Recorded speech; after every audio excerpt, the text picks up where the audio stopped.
기도하고 주님이 주신 말씀을 함께 나누도록 하겠습니다. 기도하겠습니다. 주님 감사합니다. 오늘 또 우리가 주님 앞에 나와서 주님을 찬양하고 예배할 수 있고 또 주님이 들려주시는 음성을 들을 수 있는 시간과 공간과 모든 여건을 허락하신 주님을 찬양합니다. 하나님 오늘 또 우리에게 말씀하여 주시고 하나님 이제 우리가 말씀을 듣는 것에서 그치는 것이 아니라 우리의 삶 속에서 그 말씀의 열매가 30배, 60배, 100배의 열매가 맺어지는 그 은혜를 경험하는 한 사람의 삶이 될 수 있도록 주님 축복하여 주옵소서. 우리의 마음이 옥토와 같이 다스려지게 하시고 기경되게 하셔서 심겨진 하나님의 말씀에 정말로 주님이 기뻐하시는 풍성한 열매를 맺을 수 있는 그런 은혜를 더하여 주옵소서. 감사하고 예수님의 이름으로 기도드렸습니다. 아멘. 말씀은요, 요한복음 14장 4절입니다. 요한복음 14장 4절 한 절이고, 오늘 말씀의 제목은 주님과 함께 라고 붙였습니다. 요한복음 14장 4절 말씀입니다.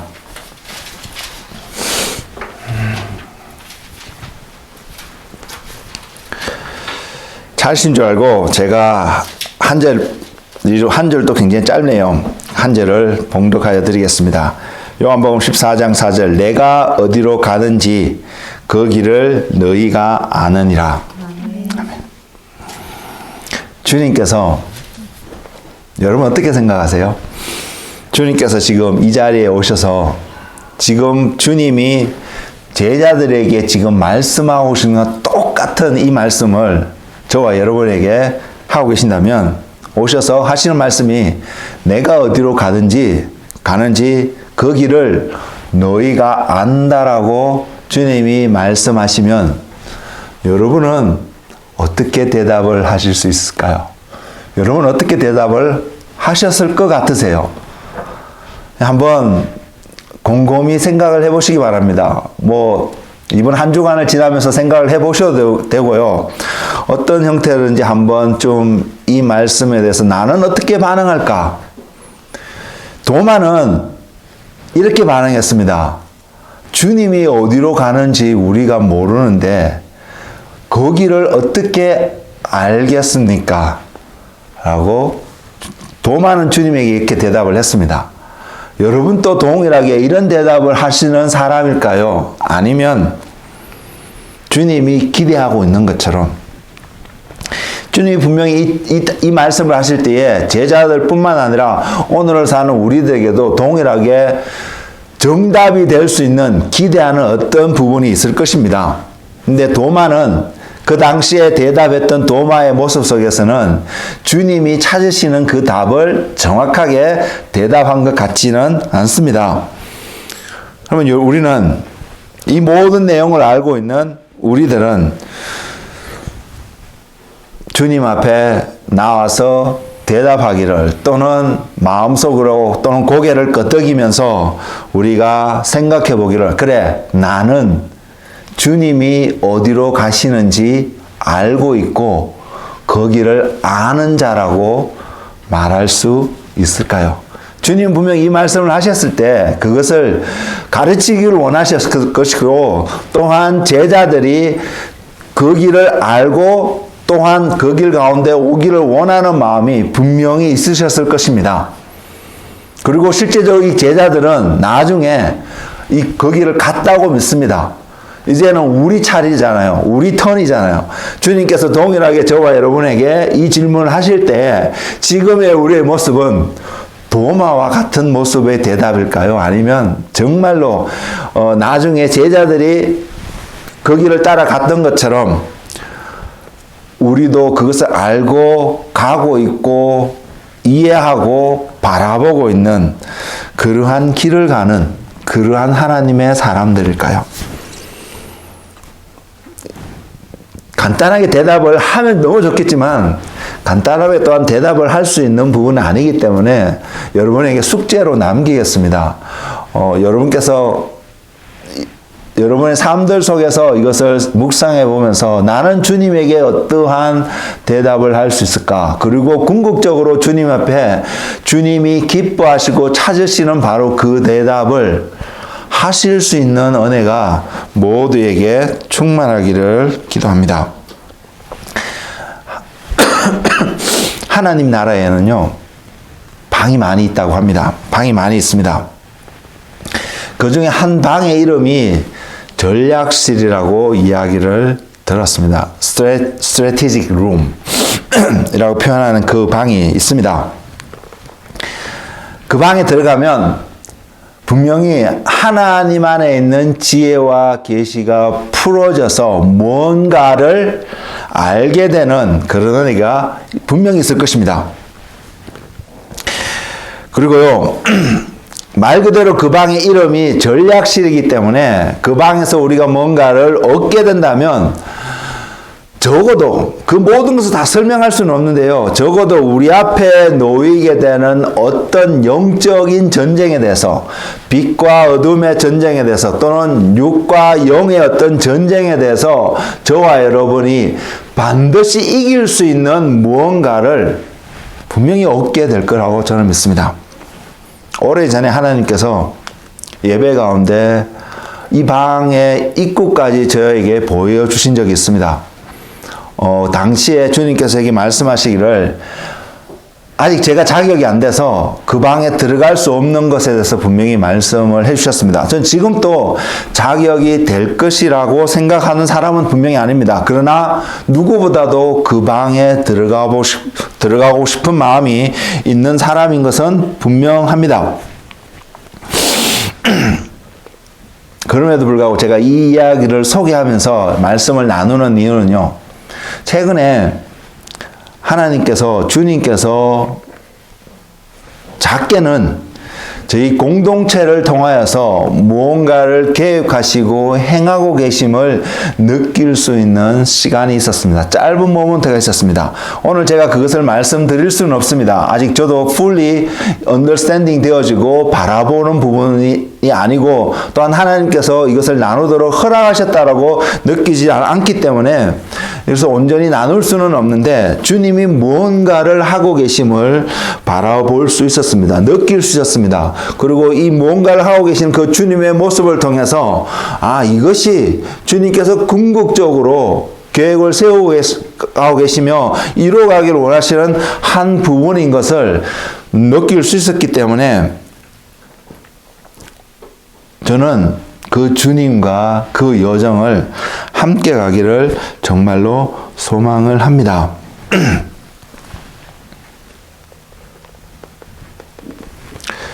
어제 아침 이 말씀을 준비하기 위해서요, 주님 앞에 나가서 메시지를 구하고 있을 때 다시 한번 깨닫게 되는 분명한 한 가지는요, 저와 여러분은 주님이 어디로 가고 계시든, 주님이 어떠한 목적을 갖고 우리를 빚어가고 계시든, 우리는 그 여정에 정말로 동행되어지는, 함께 되어지는 그 은혜가 충만하기를 원합니다. 그래서 주님과 함께하는 즐거움이 우리 삶 속에 있기를 원하는데, 제가 왜 이 말씀을 드리냐면, 주님과 동행해야 된다는 말씀을 드리냐면요, 주님이 지금 행하고 계시는 어떤 일들과 굉장히 밀접하기 때문입니다. 관계가 깊기 때문입니다. 우리가 무엇인지를 모르고 어디로 가는지도 잘 모른다 할지라도요, 저와 여러분이 주님과 함께 하고 있다는 것이 일상의 삶 속에서 느껴지고 있다라면 이게 중요하거든요. 지금 우리에게는 이게 더 중요하거든요. 어디로 가는지 아는 것보다 지금 우리에게 중요한 것은 우리의 삶이, 나의 삶이 주님과 지금 매일매일 동행하는 어떠한 여정 가운데 있다라고 깨닫는 마음, 그래서 내 삶을 볼 수 있는 마음, 내 삶을 봤는데 내가 주님과 뭔가 함께 하고 있는 그 자리에 있구나를 아는 그 삶이 너무나도 중요하기 때문입니다. 그렇기 때문에 이것을 알 때에 주님이 저와 여러분을 어떠한 준비의 과정, 훈련의 과정을 늦게 한다 할지라도 우리는 넉넉히 그 일을 감당하며 갈 수 있을 것입니다. 왜? 주님과 함께 하고 있기 때문에요. 세상에서는요, 목적지가 뭐냐? 심지어는 이 교회를 향해서도 이런 이야기를 합니다. 교회의 비전이 무엇입니까? 목사님의 비전이 무엇입니까? 이런 질문을 하고 다가오는 사람들이 종종 있습니다. 저는 전혀 그 중요하지 않습니다. 목회자의 비전 아무것도 필요하지 않습니다. 우리 교회의 목표 중요하지 않습니다. 우리는 우리 교회의 어떠한 목표를 세우기 이전에, 세울 필요도 없다고 생각하지만 세우기 이전에 말씀을 통해서 주님의 몸된 교회 안에, 주님의 제자들 안에, 주님의 신부된 모든 사람들에게 주님이 말씀하신 것이 있습니다. 그것이 우리의 목표입니다. 그것이 뭐냐면요, 주님을 닮는 것입니다. 주님이 내 안에 거하는 것입니다. 하나님이 우리의 삶 속에 온전히 거하는 그것입니다. 여러분 한번 곰곰이 생각해 보십시오. 세상에 있는 어느 교회, 여러분이 경험했던 어느 교회도 이것이 암암리 목표인 것으로 되어 있지만 외부적으로 내세우는 표나 모든 목표들은 이런 것에 관련해서 이야기하고 있지 않습니다. 구체적으로 뭔가를 이루을 수 있는, 세상에 볼 때 뭔가를 이루어갈 수 있는 끝에 보이는 뭔가를 이야기하고 있지, 말씀에 근거한 정말로 중요한 이 목적을 향해서 가는 것을 리마인드하고 가르치는 일에 게을리 되어져 있는 세상에 있는 우리 교회의 모습을 종종 발견하게 될 거라고 생각합니다. 그래서 우리는 돌이키기를 원합니다. 주님을 닮는 그 과정 가운데 주님께서 원래 너희가 이것을 훈련하고 이것을 하기를 원한다고 하시면 그것이 또한 그 한 해의 특정한 기간의 목적이 되어서 갈 수 있기를 소망하지만 우리의 궁극적인 목표는 목회자의 비전도 아니고요. 개인의 야망, 개인의 소망도 아니고요. 우리가 이루어가기를 원하는 세상에서 어떤 것도 아니고요. 우리는 온전히 우리의 삶 속에서 예수 그리스도만이 존귀될 수 있고 예수 그리스도가 온전히 드러날 수 있는 어떠한 그런 통로가 되는 그러한 주님의 사람들이 되기를 원합니다. 그것이 여러분의 평생의 기도 제목이 되시고 그것이 여러분 삶 속에서 온전히 이루어져 가는 것을 경험하며 살아가시는 한 분 한 분 되기를 주님의 이름으로 축복을 드립니다. 제가 말씀을 전하면서 천국에 있는 한 방에 대한 이야기를 하면서 전했는데 여러분의 이해를 조금 더 돕기 위해서 성경에도 그게 비슷한 기록이 있음을 알려드리기를 원합니다. 여러 가지 기록들이 있는데요. 그 중에 한 가지 오늘 소개해드리고 싶은 기록은 열왕기상 22장 19절에서 23절에 기록되어져 있습니다. 이 기록의 배경은요, 유다의 여호사밧이라는 왕과 이스라엘의 아합 왕이 서로 연합이 되어져서 길르앗 라못이라는 지역에서 아람의 왕과 전쟁을 하는 어떠한 그런 내용들이 배경이 된 상황입니다. 이 여호사밧 왕과 아합 왕이 연합을 해갖고요, 전쟁을 나가기 전에 여호사밧의 왕의 요청대로 선지자들에게 이 전쟁의 결과가 어떻게 될 것인지, 이 전쟁이 나가면 우리가 승리할 수 있을 것인지 묻기로 결정하고 당시에 북이스라엘에 있었던 모든 선지자를 불러 모읍니다. 많은 선지자를 불러 모아서 하나님이 지금 우리가 이 전쟁을 가면 어떻게 되겠느냐 그 질문을 하게 되는데, 모든 선지자가, 한 사람을 빼고요, 모든 선지자가 왕에게 그렇게 이야기합니다. 또 어떤 사람은 철병거를 갖고 이렇게 나가면 그 전쟁에서 승리하게 될 것이라고 그렇게 이야기를 합니다. 그런데 딱 한 사람, 미가야라는 선지자가 한 사람이 있습니다.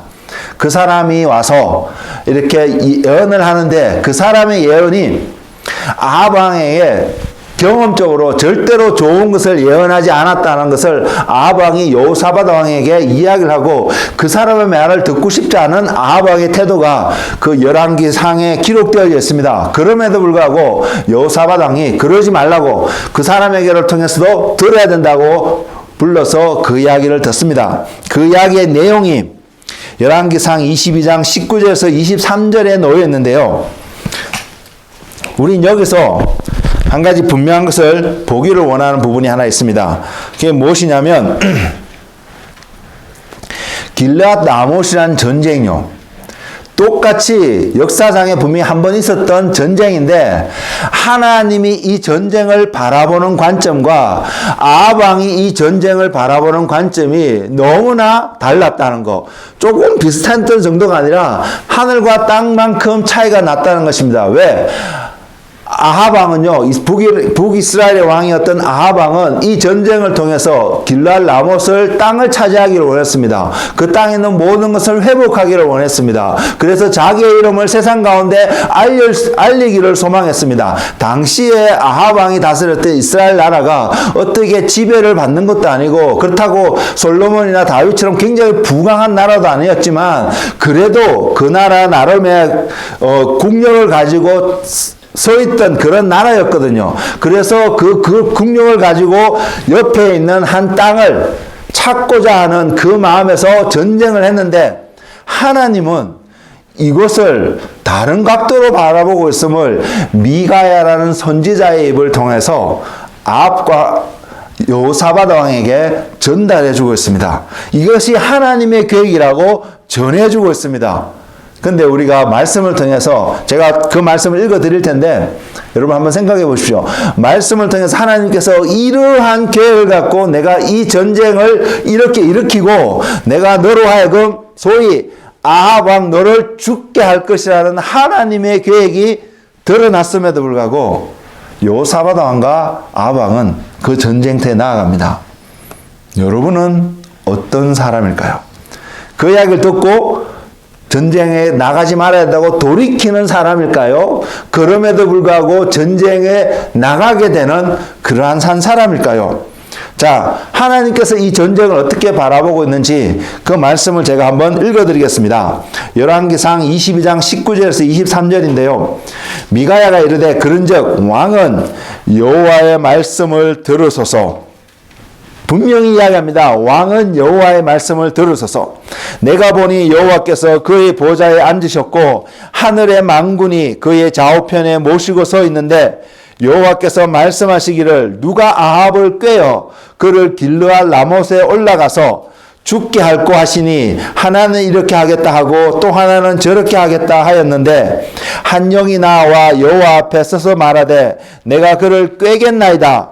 여호와께서 그에게 이르시되 어떻게 하겠느냐 이르되 내가 나가서 거짓말하는 영이 되어 그의 모든 선지자들의 입에 있겠나이다. 여호와께서 이르시되 너는 꾀겠고 또 이루리라. 나가서 그리하리라 하셨은즉 이제 여호와께서 거짓말하는 영을 왕의 이 모든 선지자의 입에 넣으셨고 또 여호와께서 왕에 대하여 화를 말씀하셨나이다.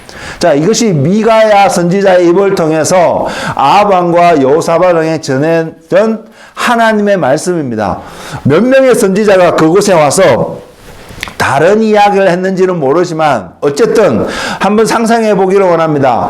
엘리야와 850명의 바알 선지자와 대결했던 것처럼 한 사람과 다수의 선지자, 그것도 바알의 선지자들은 분명히 하나님을 섬기지 않는 선지자였는데 지금 이 상황 속에는 나름 하나님을 섬긴다고 말하는 선지자들의 그룹과 미가야 한 사람과의 어떤 대결이라고 볼 수 있는 어떠한 장이 열려져 있습니다.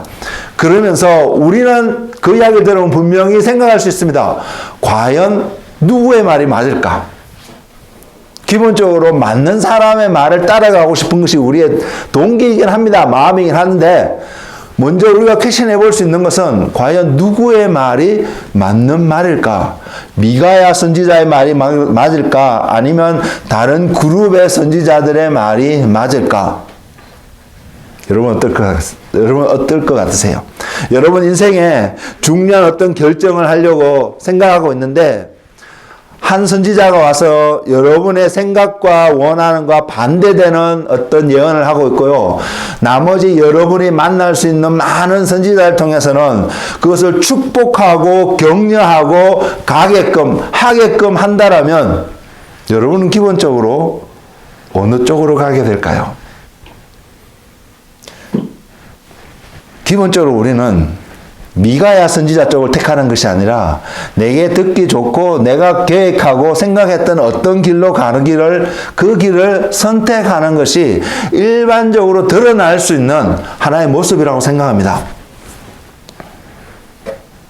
근데 하나님은 예언적인 말씀을 주실 때에 우리의 마음속에 계획하고 생각하고 있는 것을 다른 사람을 통해서 드러내기도 하시지만 그것이 여러분의 기준이 되면 여러분은 지금 열왕기 상에 기록되어져 있는 아합왕과 같은 실수를 범할 수 있음을 우리는 이제는 볼 수 있는 눈이 있기를 원합니다.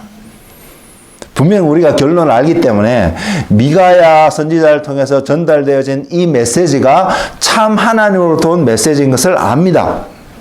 그래서 우리 안에는 당연히 그 길로 가야지 왜 아합왕은 가지 못했을까? 왜 반대로 갔을까? 생각할 수 있거든요. 여기서 우리는 우리의 관점이 하나님과 얼마나 다루고 있는지를 발견할 수 있습니다. 우리도 동일하게 이런 상황 속에 직면하면 얼마든지 아합왕과 같은 선택을 할 수 있다는 사실입니다. 그래서 주님께서 오늘 그런 말씀을 하셨잖아요. 내가 가는 길을 내가 어디로 가는지 그 길을 너희가 안다라고 하였잖아요. 네, 우리는 지금 이 은혜가 필요합니다.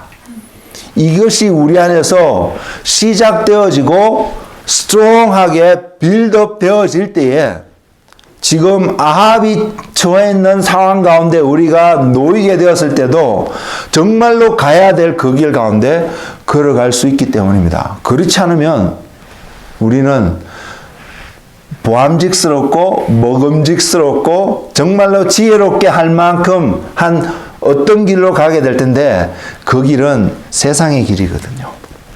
우린 그 길로 쉽게 갈 것입니다. 그것이 우리의 본성입니다. 그 길로 가서 우리의 이름을 내고자 하는 것이 우리의 본성이라는 사실을 우리는 깨닫는 마음이 먼저 있었으면 좋겠습니다. 자, 지금 하나님 보좌 앞에서 하나님과 많은 천군의 천사들 또 어떤 영들이 모여있는 이 회의한다고 말할 수 있을까요? 이런 어떤 모습이 전략실이었다라고 분명히 말씀드리기는 어렵습니다. 저도 그렇게 확실하게 말씀드릴 수는 없지만 전략실이 있다라면 그 안에서 이러한 이야기들이 얼마든지 논의되어질 수 있다라고 우리는 생각해 볼 수 있습니다.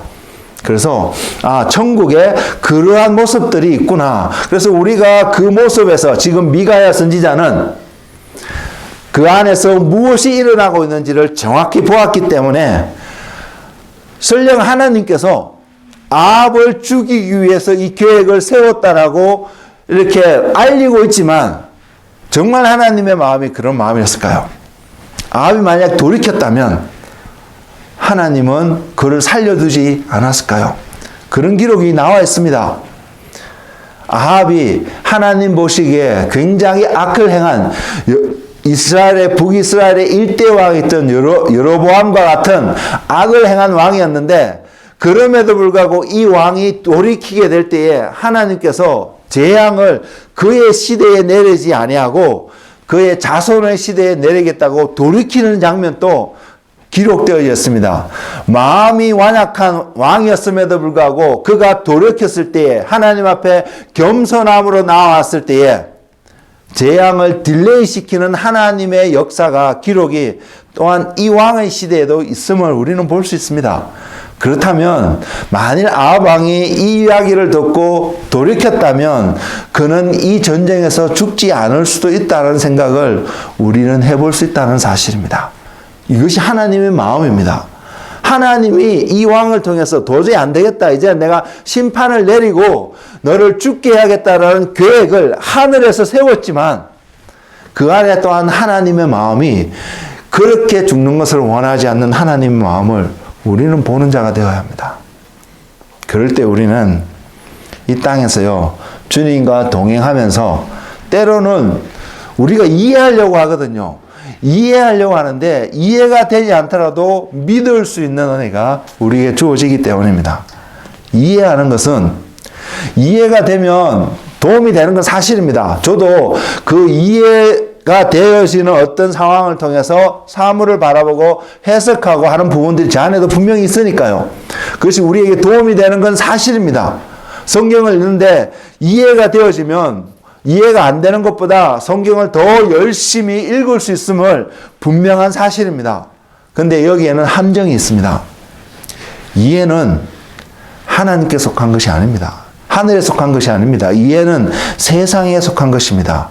그래서 이해가 되어야만 내가 성경을 믿을 수 있으면 그 사람은 절대로 하늘에 속한 자의 삶을 살아가지 못할 것입니다. 성경은 이해가 되어져서 읽는 것이 아닙니다. 성경은 하나님의 말씀이기 때문에 순종함으로 읽습니다. 그래서 읽게 되면 하나님께서 우리의 이해력을 넓혀주시고 깨닫는 마음을 주셔서 이해가 될 뿐만 아니라 그것이 정말로 무엇을 말하고 있는지 우리 삶 속에서 열매를 맺게 하신다는 사실입니다.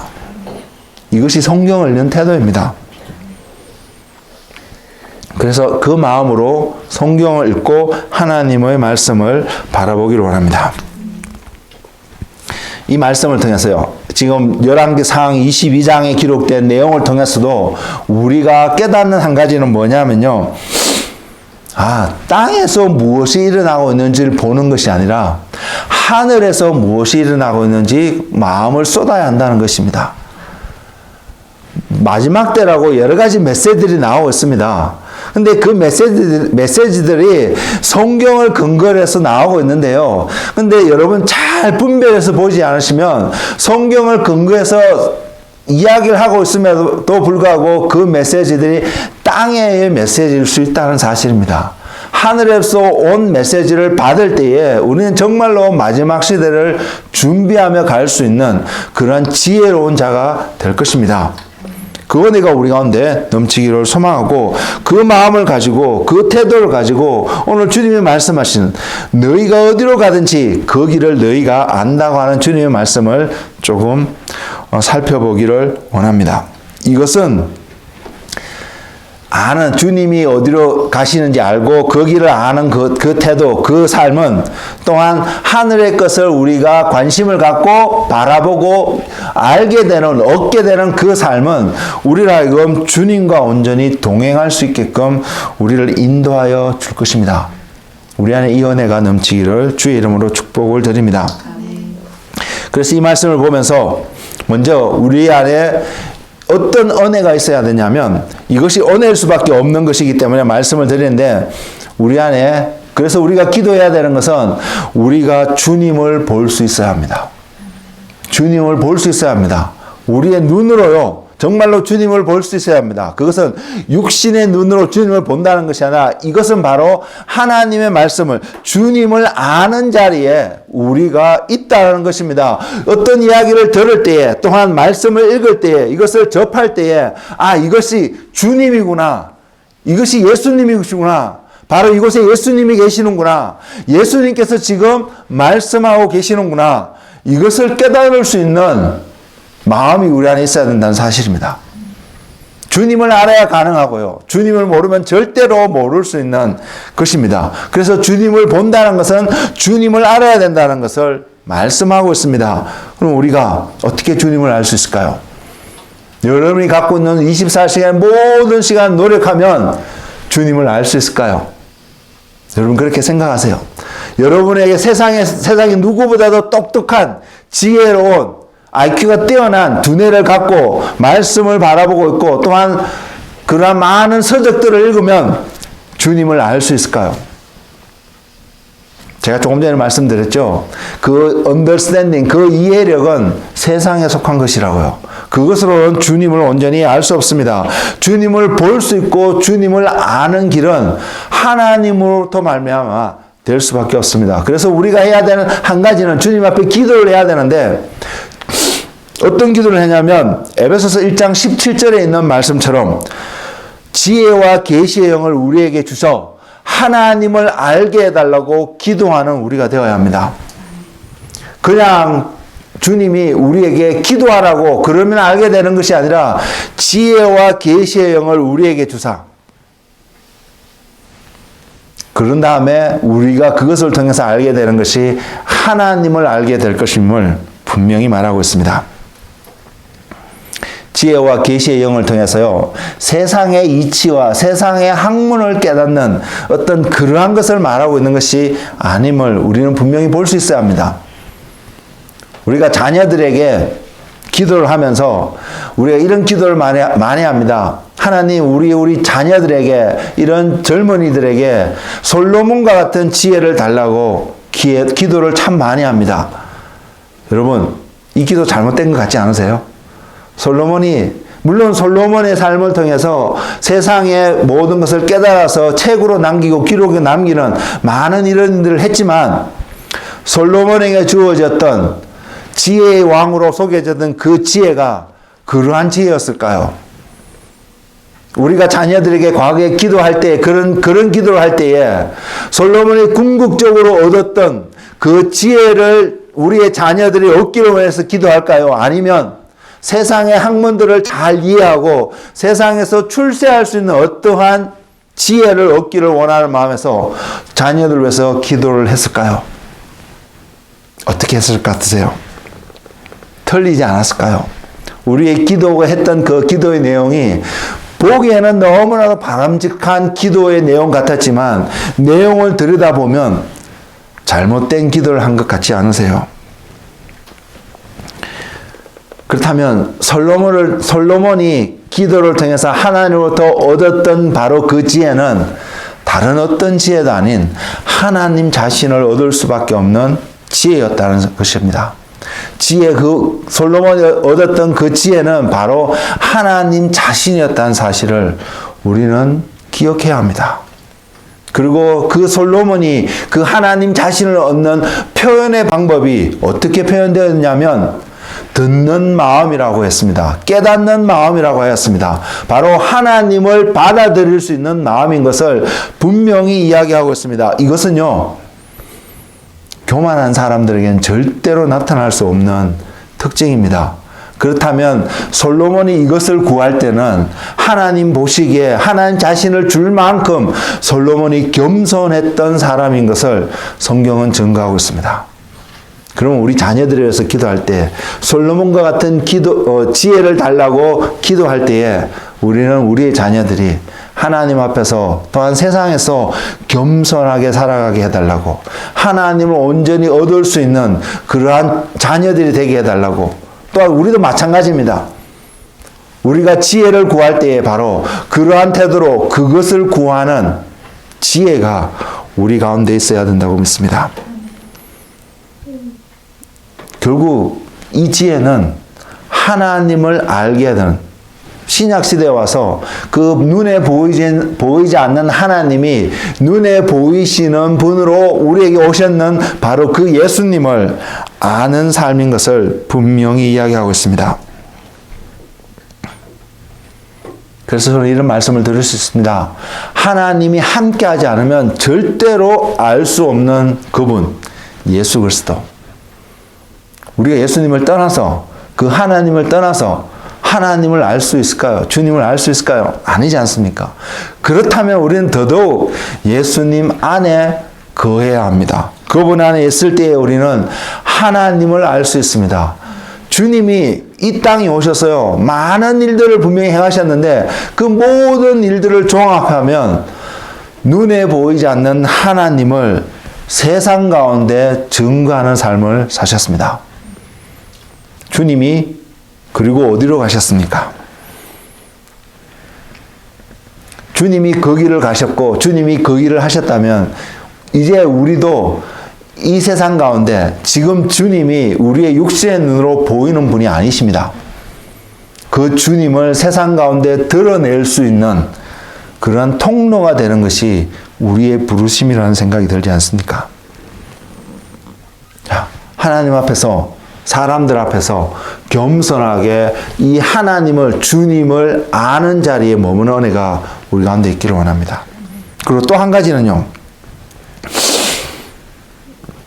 예수님이 말씀이 육신이 되어 오신 분입니다. 같은 말인데 달리 좀 표현을 해보겠습니다. 이것을 정말로 믿는다면요. 말씀이신 그분이 육신이 되어져서 영어로는 incarnation이라고 표현하죠. 이렇게 성육신하여서 우리에게 오셨다는 사실을 저와 여러분이 믿는다면, 그러면 예수님을 아는 방법이, 예수님을 알 수 있는 방법이, 예수님을 경험할 수 있는 최고의 방법이 말씀 가운데 가는 것입니다.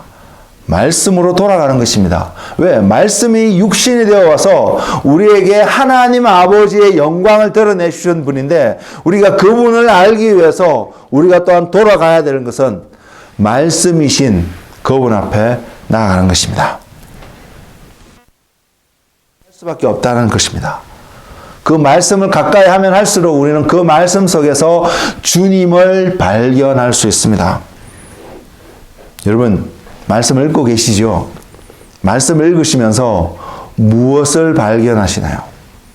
말씀을 읽으시면서 주님을 발견하시고 내 안에서 믿음이 증가되는 것을 경험하시나요? 아니면 말씀을 읽으면서 이건 도저히 이해가 안 돼. 이걸 어떻게 이해할 수 있어? 이해가 안 되기 때문에 덮어두고 한 구석으로 밀어두는 그러한 태도를 취하고 있나요? 제가 조금 전에 말씀드렸습니다. 이해는 세상 가운데 속한 것이라고요. 여러분의 두뇌로 하나님, 눈에 보이지 않는 하나님, 만물을 창조하시고 창조했을 뿐만 아니라 그 만물을 그 안에 가두시고 담아두시고 그분 안에 있는 모든 충만함으로 만물을 소생케 하고 충만케 하시는 예수 그리스도, 그분의 모든 것이 담겨져 있는 이 말씀을 피조물인 저와 여러분이 우리의 두뇌로 이 말씀을 이해할 수 있을까요? 말씀을 이해하는 그 자리에 가는 그 태도 자체가 벌써 접근 방법이 틀렸음을 깨닫길 바랍니다. 그럼 어떻게 하느냐? 하나님 앞에 와서, 하나님, 나에게 눈을 열어주셔서 말씀 가운데서 다른 어떤 것들을 보는 것이 아니라 예수 그리스도를 발견해 달라고 기도하면서 나아갈 때에 우리는 그 은혜를 경험할 수 있다고 믿습니다.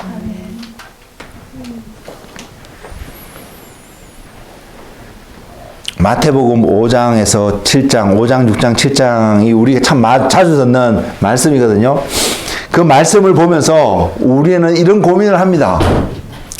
이 말씀대로 순종하며 살아야 되는데, 이 말씀대로 정말로 살아야 되는데, 지키고 살아야 되는데, 과연 내가 이 말씀을 순종하며 살아갈 수 있을까?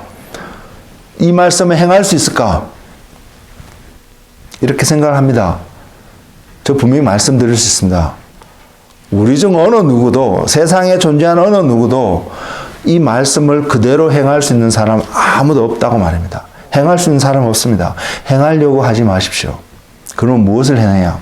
이 말씀을 보면서 우리가 어떻게 말씀을 행할 수 있을까라고 고민하는 것이 아니라 그 말씀을 보면서 그 안에서 예수님을 발견해 보십시오. 그 안에서 주님을 만나 보십시오. 그러면 우리는 그 말씀대로 행할 수 있으며 행하고 있는 자신을 발견하게 될 것입니다.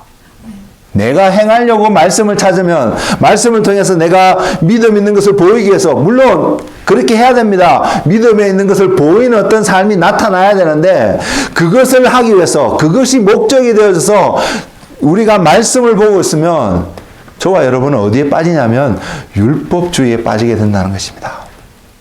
아닙니다. 말씀을 보면 행하게 되는데, 먼저 행하기 이전에 무엇을 해야 되냐면 말씀을 통해서 그 말씀 속에서 존재하고 계시는 주님을 발견할 때예요. 우리가 주님을 알게 될 때, 그래서 알게 될 때 저와 여러분은 하지 말라고 말해도, 그거 아니라고 이렇게 표현을 듣는 이야기를 듣는다 할지라도 우리는 할 수밖에 없는 위치에 놓이게 될 것입니다. 그것이 주님 안에 붙어 있는 자의 삶입니다. 그것이 주님 안에 거하는 자의 삶입니다. 그래서 우리는 주님을 발견하기 위해서 말씀 가운데로 갈 수밖에 없고 가야 합니다.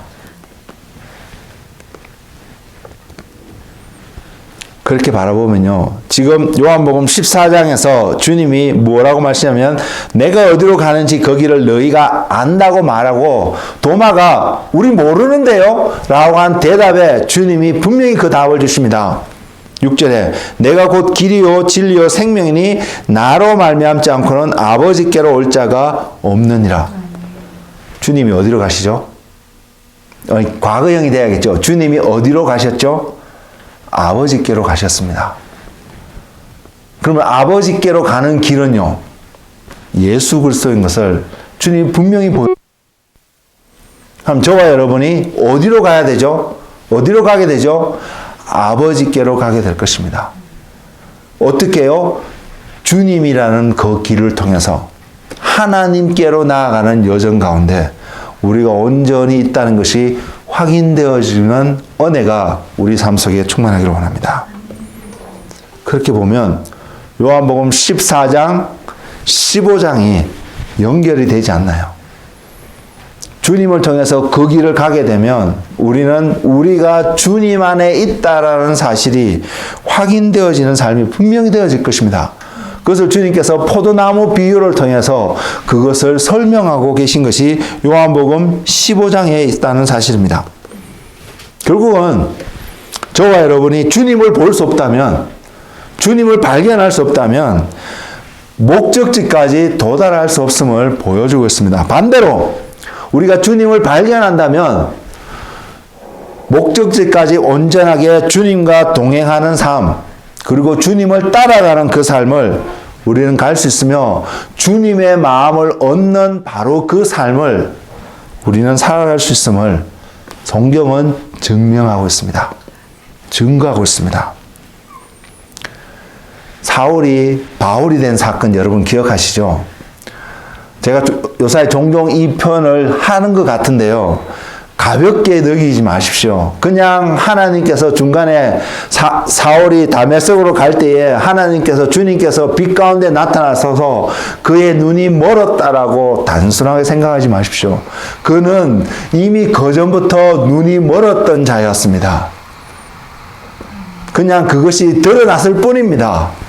그리고 주님을 만남으로 해서 분명히 하나님이 예수님이 사도 바울에게 준 특별한 은혜였습니다. 우리 모두도 경험할 수 있겠지만 어쨌든 특별한 은혜였습니다.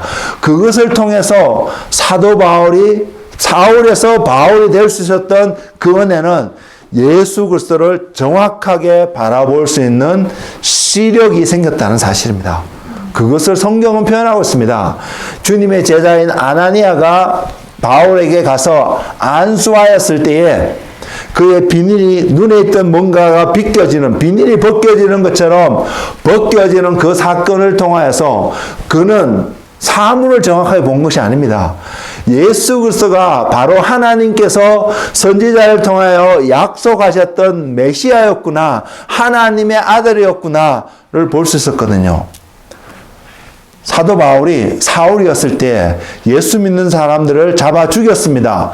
왜 그런 했습니까? 예수님이 메시아가 아니라고 믿었기 때문입니다. 그가 바라봤던 관점과 시각으로 말씀을 통해서 그가 이해했던 것은 예수님이 메시아가 아니라고 했기 때문에 이해했기 때문에 그는 담대히 그런 사람들을 감옥에 넣고 죽일 수도 있었습니다. 근데 그의 비닐이 벗겨지고 나니까, 눈이 벗겨지고 나니까 그에게 나타났던 것은 내가 틀렸구나 하는 것입니다. 결국 사도 바울이 사울이었을 때의 삶은 땅에서 땅의 것을 구하는 삶이 되었기 때문에 땅의 시각으로 하늘의 것을 바라보니까 틀린 것이 되거든요. 오늘날 수많은 사람들이 이런 오류를 행하고 있습니다. 땅에 보이는 먹음직스럽고 보암직스럽고 지혜롭게 할 만큼 탐스러운 그 시각으로 하늘의 것을 바라보니까 하늘의 것이 하찮게 보이고 이것이 잘못된 것처럼 느껴진다는 사실입니다. 누가 잘못됐을까요? 바울이 사울이었을 때 삶이 잘못되었던 것처럼 바로 그렇게 바라보는 사람들의 삶이 잘못되었음을 우리는 깨달을 수 있는 은혜가 있기를 원합니다. 그리고 우리는 바울과 같이 예수 그리스도를 정확하게 발견하고 볼 수 있는 은혜가 우리 가운데 넘치길 원합니다. 그럴 때 우리는 말씀을 지켜 행하는 삶을 살아갈 수 있거든요. 그래서 주님이 말씀하지 않습니까? 내 안에 거하라고. 내 안에 거하면 내 계명을 지킬 수 있다고 주님이 말씀하고 있고, 그 계명을 지키는 것이 사랑인 것을 말씀하고 있습니다. 우리가 그 주님의 길을 통해서 아버지께로 나아갈 때에 우리가 분명히 발견하게 될 것입니다. 무엇이 진리인지를 말입니다. 그래서 우리가 주님을 보면 볼수록, 우리가 주님을 알면 알수록 우리의 삶의 목적은 예수 그리스도가 됨을 우리는 깨달을 수 있습니다. 그리고 그러지 않은 사람들의 모습을 보면 불쌍하다고 우리는 생각할 수 있습니다. 자, 저와 여러분은 지금 어떤 곳에 서서 어떤 삶을 살아가고 있나요? 지금 주님은 어떤 사람들을 모으고 계십니다. 그리고 그 사람들을 훈련시켜 가고 계십니다. 그리고 이런 사람들은 궁극적으로 어떻게 드러날 거냐면, 주님을 알고 주님을 구하는 일에 목숨을 걸고 살아가고자 하는 그러한 사람들이 될 것입니다. 주님은 이런 사람들을 모을 뿐만 아니라 이런 사람들을 훈련하고 있습니다. 저는 우리 공동체 안에 있는 모두가 이러한 사람들이 되기를 원합니다. 그리고 이런 부르심을 입었지만 모두가요, 우리뿐만 아니라 세상에 있는 모든 사람들이 이런 부르심을 분명히 입었지만 모두가 그 자리에 있지는 못할 것입니다. 그래서 우리가 그것을 깨닫고 겸손하게 낮아져서 주님을 바라보고, 우리가 부르심을 입었을 뿐만 아니라 청함을 받았을 뿐만 아니라 택함도 받을 수 있는 은혜가 우리 모두에게 넘치기를 원합니다. 성경은 분명히 이야기하고 있습니다. 그 중에 하나가 마태복음 22장 14절입니다. 청함을 받은 사람, 초청장을 받은 사람은 많다라고 이야기합니다. 그러나 그 가운데 택함을 입은 사람은 소수인 것을 분명히 이야기하고 있습니다. 우리는 지금 청함을 받은 그것으로 해서 만족하고 기뻐하고 즐거워하고 있지 않습니까? 그것은 중요하지 않습니다. 아니, 그것도 필요합니다. 그것이 없이는 택함을 받을 수 있는 자리가 존재하지 않을 수 있기 때문에요. 그렇지만 우리의 관심은 택함을 받을 수 있는 그 자리에서 발견되어지는, 그 순간에서 우리의 이름이 불려지는 그런 은혜가 우리 가운데 있기를 소망합니다. 여러분의 삶이, 우리의 삶이 바로 그것의 목적을 두고 달려갈 수 있기를 소망합니다. 저는 요사이 그런 사람을 한 사람 봅니다. 제가 오늘 또 이렇게 전하고 있는 메시지와 동일하게 같은 삶을 살아가고 있는 한 사람을 바라봅니다. 저도 너무 부럽습니다. 말씀 속에서 주님을 발견하고요, 주님의 신부로 주님을 따라가기를 소망하는 그 사람, 우리도 그러한 사람이 되기를 원합니다. 주님의 신부가 되기를 소망하고, 말씀 속에서 주님을 발견하고 주님을 온전히 따라가며 동행하는 은혜를 구하는 한 사람 한 사람 되기를 주의 이름으로 축복을 드립니다. 이것이 우리가 주님을 향하여서 보일 수 있는 최고의 사랑입니다. 이것이 없으면 여러분이 가진 모든 재산을 주님 앞에 드린다고, 또 여러분의 모든 헌신을 통해서 주님의 나라가 확장되어지는 어떠한 일을 한다고 할지라도요, 아무 의미 없는 일들이 될 수 있음을, 그 미묘한 차이점을 볼 수 있는 눈이 여러분 가운데 충만하기를 원합니다. 주님 없이는 절대로 살아갈 수 없는 그 간절함이 우리의 기도 제목이 되고 우리의 소망이 되기를 원합니다. 이 은혜가 넘치를 원합니다. 주님이 어디로 가시는지 여러분 보이시나요? 제가 조금 전에도 말씀드렸습니다. 그 대답은 매우 간단합니다. 주님은 하나님 아버지께로 가셨습니다. 또한 주님은 우리를 그 자리로 또한 부르고 계십니다. 그러면 우리는 지금 그 길을 가고 있나요? 여러분은 그 길을 가는데 기쁨으로 가고자 하는 마음이 있나요? 만약 그런 마음이 없다면 아직 여러분이 주님을 발견하지 못했고 주님을 만나지 못했다는 것을 간접적으로 증명하는 삶이 아닐까요? 그러면 우리가 어떻게 하면 갈 수 있을까 고민하기 전에 말씀 가운데서 하나님이 주신 은혜 가운데서 주님을 구하고 주님을 찾을 수 있는, 발견할 수 있는 바로 그 은혜를 구하는 자리에 여러분 나가시길 바랍니다. 그래서 어떻게 하면 내가 오른뺨을 맞으면 왼뺨을 돌려댈 수 있을까? 겉옷을 달라하면 속옷까지 줄 수 있을까 고민하지 말고요. 그 말씀 속에서 주님이 어떻게 우리에게 자신을 계시하고 계시는지를 먼저 발견하는 자리에 나아가길 원합니다. 그러면 내어드릴 수 있습니다. 왼쪽 뺨도 돌려댈 수 있습니다. 오리를 가면 심리까지도 갈 수 있는 사람이 될 것입니다. 다시 한번 우리의 삶을, 우리의 생각을 하나님의 말씀에 얼라인해서 하나님께서 우리에게 주기를 원하시는 바로 그 예수님을 발견할 뿐만 아니라 우리의 삶 속에 그 예수님을 온전히 소유하는 은혜가 있는 그런 한 사람 한 사람이 되기를 주의 이름으로 축복을 드립니다. 우리가 가는 길은 예수 그리스도입니다. 그래서 요한복음 14장 6절의 말씀이 나올 수밖에 없습니다. 주님이 우리에게 그 말씀을 하실 수밖에 없다라는 사실입니다. 한 가지만 더 말씀을 드리고 말씀을 마치겠는데요. 주님의 길은 십자가가 주님의 길이 될 수 있습니다. 주님의 길, 그것을 질문할 때 우리는 십자가의 길을 먼저 떠올릴 수 있습니다. 그죠? 맞는 말인데 틀릴 수 있음을 여러분 볼 수 있길 바랍니다. 십자가의 길이 우리가 가야 될 길이 아닙니다. 십자가의 길이 우리가 가야 될 길이 되는 이유를 여러분 보셔야 되는데 그것은 우리가 가는 것은 십자가의 길을 가는 것이 아니라 우리가 가는 길은 그리스도의 길, 예수 그리스도의 길을 갑니다. 그 예수 그리스도의 길이 우리로 하여금 십자가의 길로 인도하고 있음을 볼 수 있기를 원합니다. 예수 그리스도를 빼버린 십자가는 가야 될 길이 아니라는 사실을 우리는 보아야 합니다.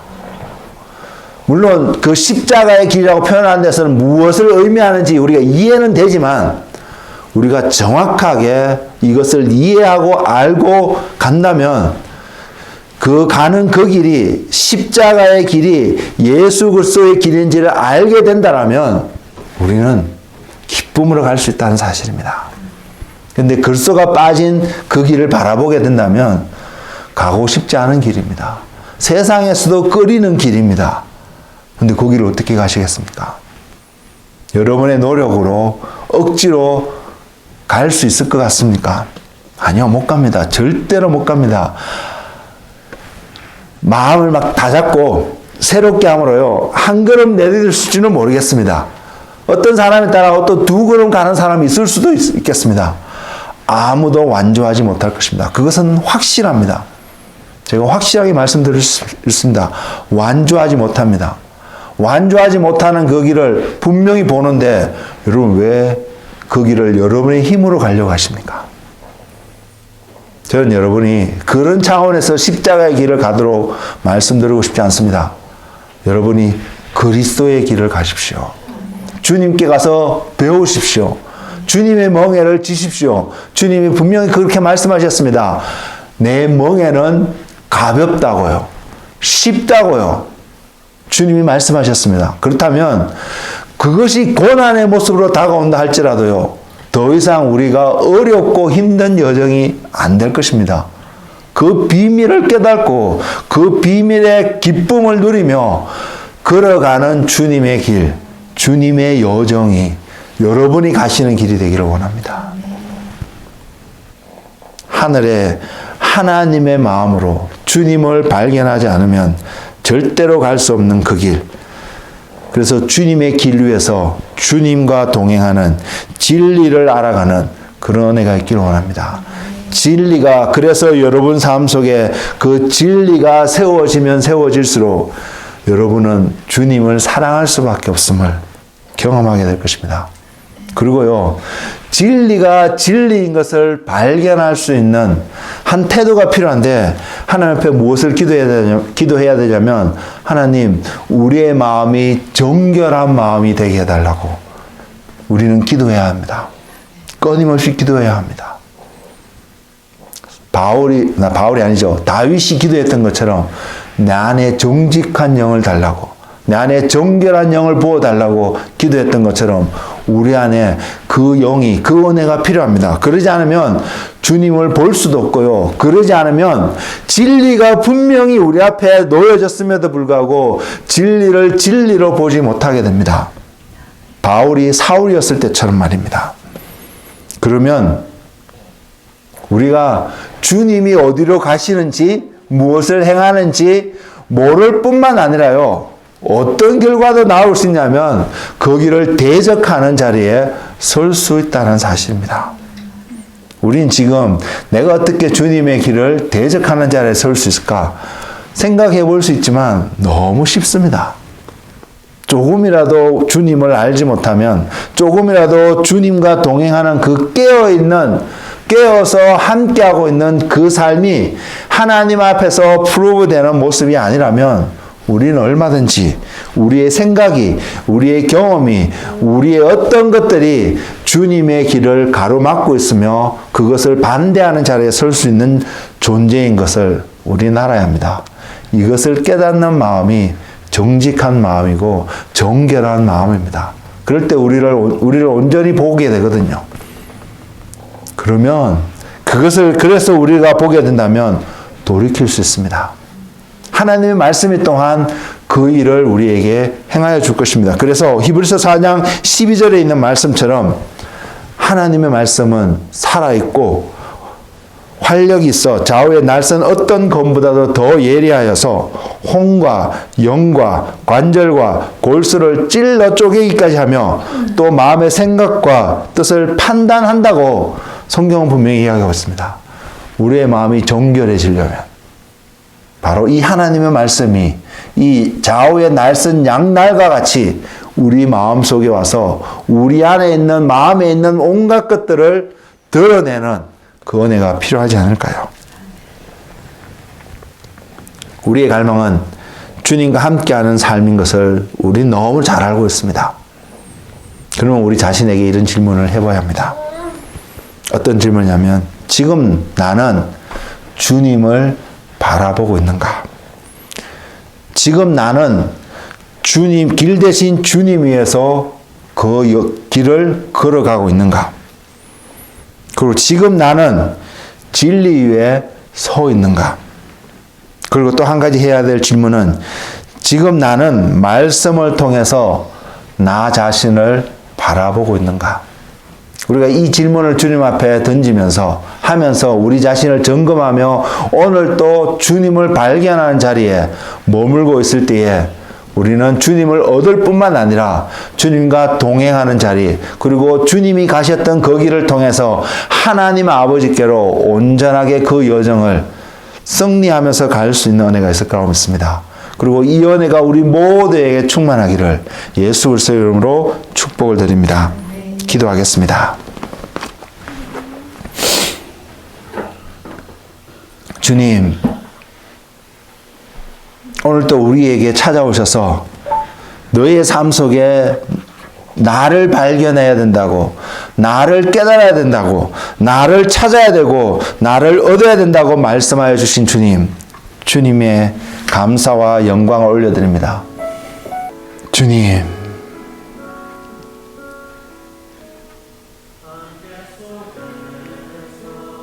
주님, 우리가 주님 앞에 서서 정말로 그 주님을 발견하며 주님을 찾아가는 그 은혜가 있는 삶이 되게 하옵소서.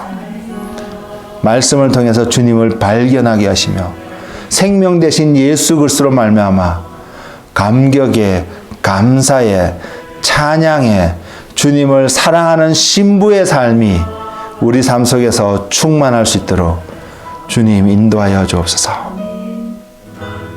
예수님 이름으로 기도드렸습니다.